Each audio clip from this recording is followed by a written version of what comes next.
everybody, welcome back to my channel. If you're new here, welcome. My name's Myah and this is Inspired by Myah, where I make custom made garments, do a little bit of upcycling here and there, and just taking you along my journey. So today I've got another video where I'll be upcycling one of my granddad's old shirts.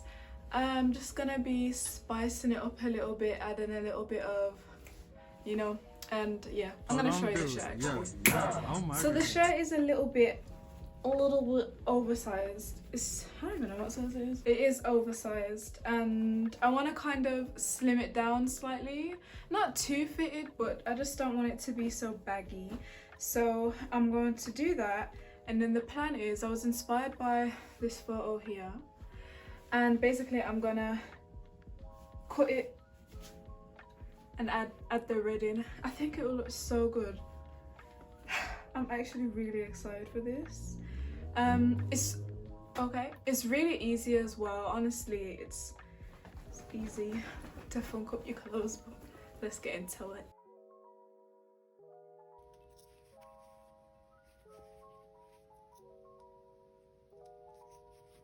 This is like the worst part of upcycling because you have to be so careful to not poke holes in the fabric and stuff, and unpicking just gets really boring, but you know, it has to be done. So now I've detached the sleeves from the bodice, and now we're going to tailor it to fit us. So I'm going to show you two ways of doing this. First I'll start off, if you have a pattern, you can simply just apply that to it. So you line up the shoulder with where it meets the neck, and then you just trace your armhole. If not, you can use your shirt. So this is the shirt that I'm kind of basing the fit off. So I'm just gonna take the arm, the shoulder where it folds. So this is where the shoulder fits on me, where it drops. So I'm just gonna line that up with that bit here, and then I'm just gonna trace this curve right here for the arm.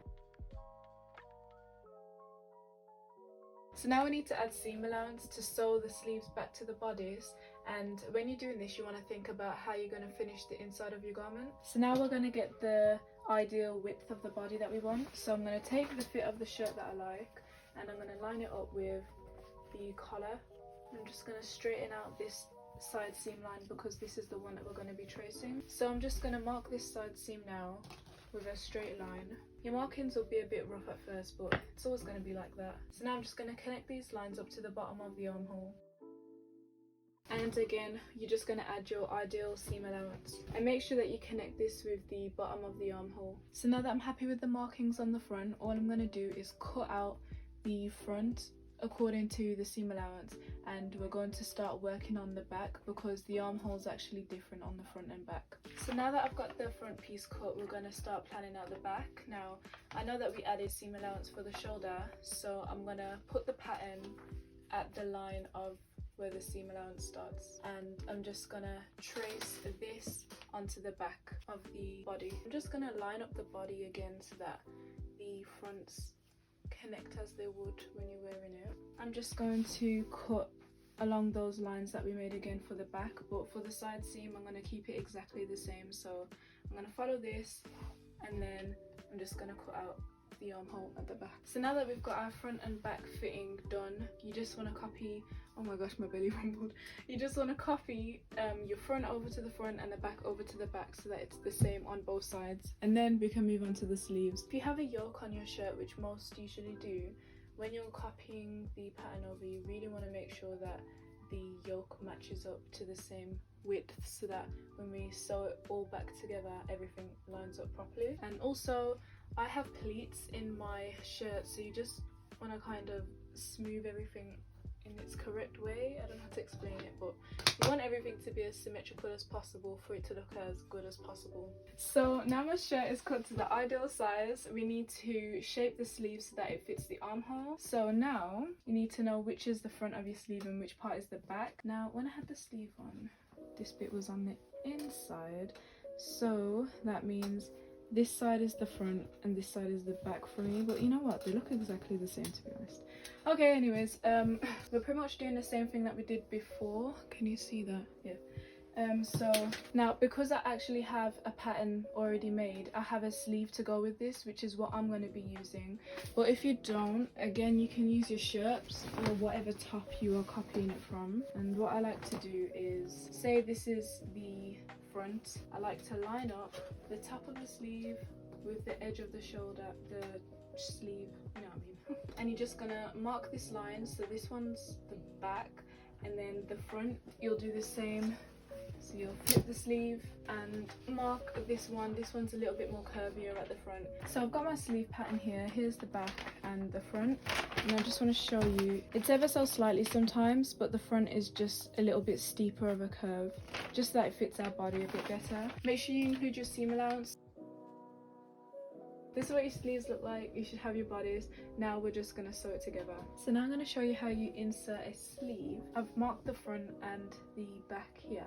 And what you want to do is place them right sides facing. So this is what the sleeve should look like once you've pinned it in place. Now you'll see that you have these kind of ripples, and that is literally the ease, because when I stretch it to sew slightly or hold it taut, it straightens out. So all you would do is sew a straight stitch along that whole line, and let me just flip it the right way so that you can see what it would look like. And then the sleeve would be set in.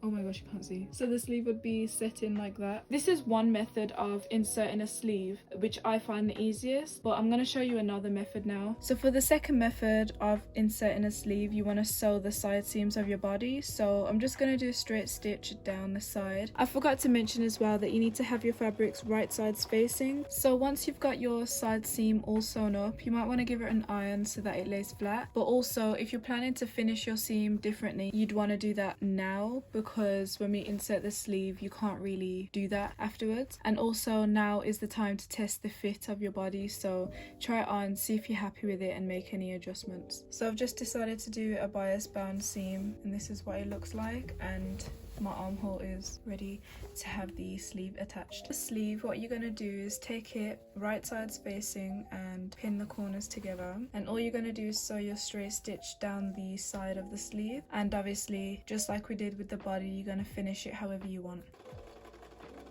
I've just got my shirt and I've flipped it so that the right sides are touching each other. So I'm just going to take the sleeve with the right sides out and match it up with the right sides of the inside. So as you can see here, here's my raw seam, and then here is the raw seam of my sleeve. So I'm going to take the right sides to right sides, matching up the sleeve seam and the body seam, and I'm just going to pin that there. Now that that's pinned in place, I'm just going to continue to pin all around the sleeve. So when I start to sew the sleeve, I actually like to start at the seam just to make sure that it matches up, because you want your garment to look good. Don't forget to backstitch as well. So the sleeve is being set in now, and this is what it should look like. Normal sleeve.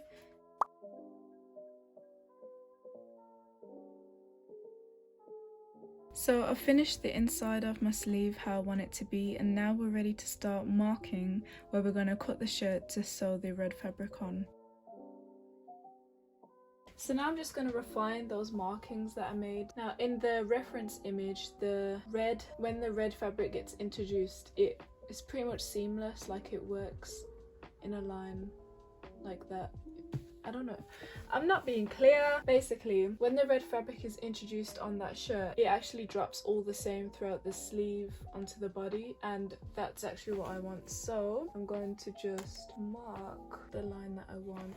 And you also want to add your seam allowance in, and then once you've done that, you can just cut it out. So I've got my red fabric here ready to cut out my pieces, and I've just doubled it up because I want it to be a bit thicker. But you're going to want to fold it in half, and so on the folded edge we're going to mark how long we want our piece to be. So I want mine to be 15 centimeters. So I'm just extending the lines now, and now I'm just going to take my shirt and match it up. So I'm just folding the back of the shirt in half and putting that along the folded edge, lining it up, and then I'm just going to mark where the seam ends. And now that I've got that, I'm just going to extend this bottom line to that and square it up. Squaring up is just a straight line, so it has a 90-degree angle. So essentially this is how thick I want the back piece to be, but I actually want a curved hem, so I'm just going to add that in now. To do my curved hem, I'm just going to use the Pattern Master, but if you don't have one of these, you can just trace it from one of your items of clothing or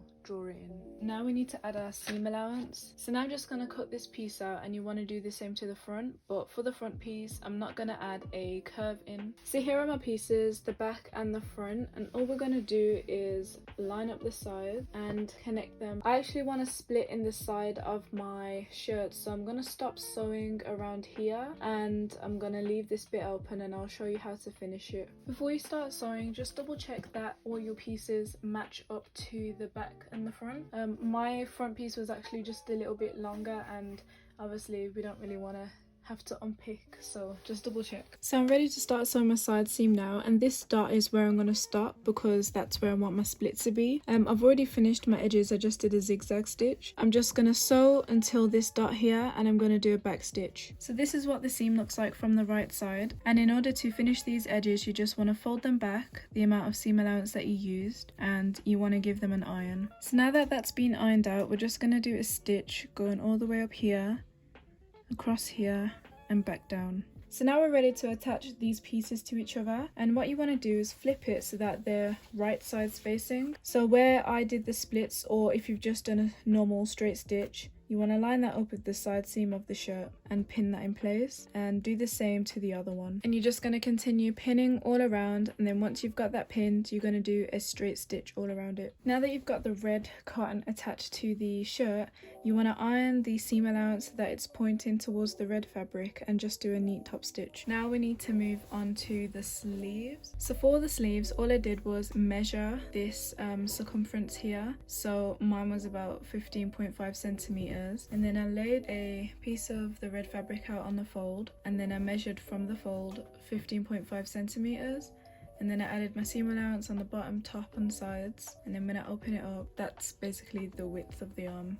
So I'm just going to sew this up with a straight stitch, and I have two of these. So for the cuff, I measured my wrist and it was 20.5 centimeters. So I put the fabric on the fold, and then I measured 20.5 centimeters and added 1 centimeter seam allowance to the top and sides. So I've just sewn the side seam of my sleeve up, and now I'm just going to attach it to the armhole. So I've just sewn the sleeve extension on.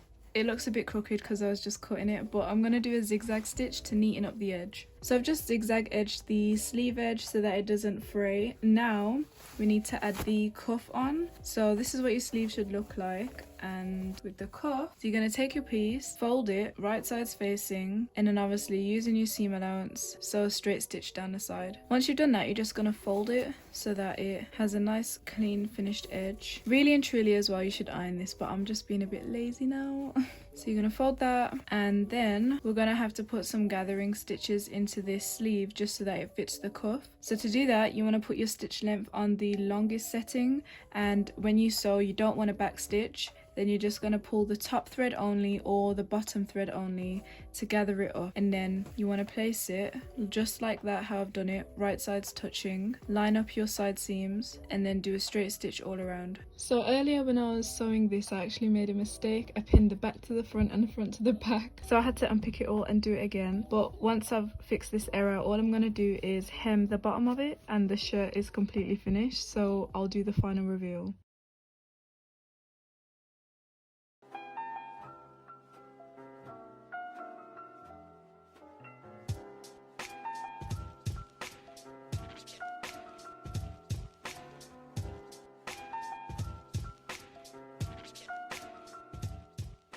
Thanks for watching this video, guys. I hope that you enjoyed it. This is something a little bit different for me. I don't really do this kind of stuff, but I really like how it turned out.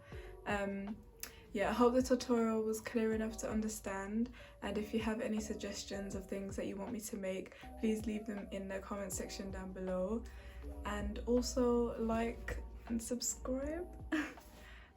Yeah, so I'll see you next time, guys. Bye.